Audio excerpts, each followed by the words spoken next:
En un dels llocs més cèntrics de la ciutat de València es troba aquest magnífic edifici, mansió senyorial, que va ser del marquès de Desaigües. Va ser construït al segle XV per la família Rabassa Perellós. Destaca sobretot la seva portada principal, que dona al carrer del marquès de Desaigües. El 1941 és declarat Monument Històric Artístic Nacional, a fi d'evitar l'avançat estat de ruïna en què es trobava. El 7 de febrer de 1947, don Manuel González Martí i la seva dona donen a l'estat espanyol la seva col·lecció de ceràmica. El museu queda instal·lat de forma provisional a casa dels donants, però en 1949 l'estat, a iniciativa de don Manuel González Martí, compra el palau per instal·lar en el mateix el recentment creat Museu Nacional de Ceràmica.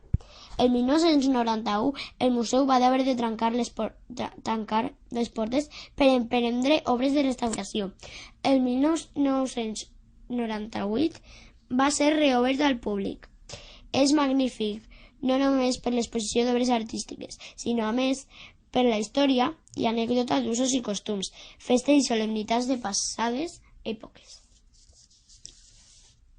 L'esplèndida reproducció de la cuina valenciana és un feliç mostrari gastronòmic de primers del segle XIX, on panells de rajoles amb brillants tons representen curiosos tipus d'escenes d'ambient culinari.